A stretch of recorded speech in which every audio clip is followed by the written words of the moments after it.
Dabhoi Vadodara highway પર triple અકસ્માત, એક સાથે 4 વાહનો અથડાયા, હાઇવે પર કિલોમીટર લાંબો ટ્રાફિક જામ.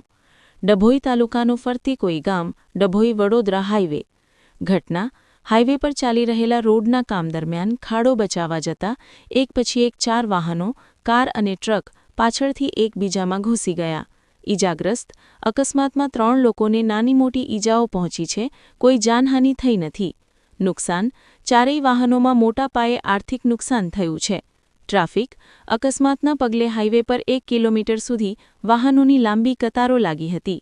અકસ્માતનું મુખ્ય કારણ કોન્ટ્રાક્ટરની બેદરકારી. સ્થાનિકો અને વાહન ચાલકોના જણાવ્યા અનુસાર અકસ્માત પાછળ નીચેના કારણો જવાબદાર હોવાનું જણાય છે. અધૂરું કામ અને ખાડા. રોડ પર કામ ચાલતું હોવાથી સાઇડ પર પડેલા ખાડાને બચાવવા જતાં વાહનોએ અચાનક બ્રેક મારવી પડી હતી. સૂચના બોર્ડનો અભાવ. સાઇડ પર કોઈ રેડિયમ સ્ટીકર કે સૂચનાના બોર્ડ લગાવવામાં આવ્યા ન હોવાથી દૂરથી વાહન ચાલકોને ખતરો દેખાતો નથી. ગંભીર બેદરકારી. કોન્ટ્રાક્ટર દ્વારા સુરક્ષાના સાધનોના અભાવે નિર્દોષ વાહન ચાલકોનો ભોગ લેવાઈ રહ્યો છે. કારની પાછળ ટ્રક અને ટ્રકની પાછળ ફરી કાર ઘૂસી જતા સર્જાયો ગંભીર અકસ્માત. સદનસીબે મોટી જાનહાનિ ટળી, પરંતુ કોન્ટ્રાક્ટરની લાપરવાહી સામે લોકોમાં રોષ.